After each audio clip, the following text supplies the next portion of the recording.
താഴ്വരണവന്മാരെ ഇനി ഒരു അക്ഷരം വേണ്ടിയ ചവിട്ടി പണ്ടം മുട്ടിക്ക് ഞാൻ. അവനൊരു അടികാരൻ. സിനിമയിലല്ല നീ ജീവിതത്തിൽ അടികൊണ്ടിട്ടുണ്ടാ നത്തോലി. നാടൻ കളിക്കുന്നവൻ എന്താടാ കുഴപ്പം? 2.5 മണിക്കൂർ തട്ടേ കയറുന്ന ഡയലോഗ് തെറ്റാതെ പറയാൻ പറ്റുള്ളൂ നിനക്കൊക്കെ. കണ്ടിടും നീയൊക്കെ. നിന്നെയൊക്കെ ഒടയനമ്പുരാൻ ഭൂമിയിലോട്ട് സിനിമാക്കാരായിട്ടൊക്കെ ഇറക്കിയതല്ലേ. സിനിമാക്കാർക്ക് എന്താണ് 2 കൂടുതലുണ്ടോ? അതോ നിന്റെയൊക്കെ മറ്റടുത്തുനിന്നാണോ മൂലമറ്റത്തേക്ക് കറണ്ട് കൊടുക്കുന്നത്? ആനയുടെ അത്ര ബുദ്ധി ഉണ്ടെങ്കിൽ അവൻ അഭിനയിപ്പിക്കൂ. എന്നാ അബ്ദുൽ കലാമിനെ വിളിച്ച് അഭിനയിപ്പിക്കടാ.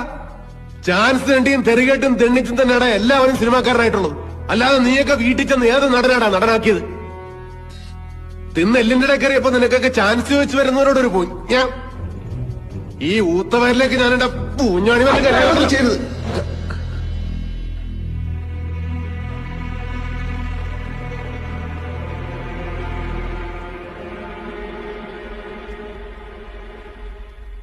ഇനി പറയണ സാർ, എനിക്ക് അഭിനയിക്കാൻ അറിയില്ലേ? ഞാൻ നന്നായിട്ട് അഭിനയിച്ചില്ലേ? നിങ്ങളിപ്പോ പേടിച്ചില്ലേ ഇല്ലേ?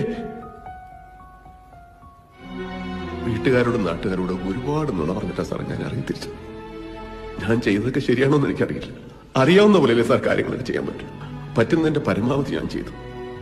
എന്റെ കഴിവ് തെളിയിക്കാൻ ഇതിൽ കൂടുതൽ ഞാൻ എന്താണ് സാർ ചെയ്യേണ്ടത്? എന്തെങ്കിലും ഒന്ന് ആയിത്തീരാൻ തിരിച്ചു പോകാൻ പറ്റില്ല സാർ. അടുത്ത സിനിമയിലെങ്കിലും എനിക്കൊരു ചാൻസ്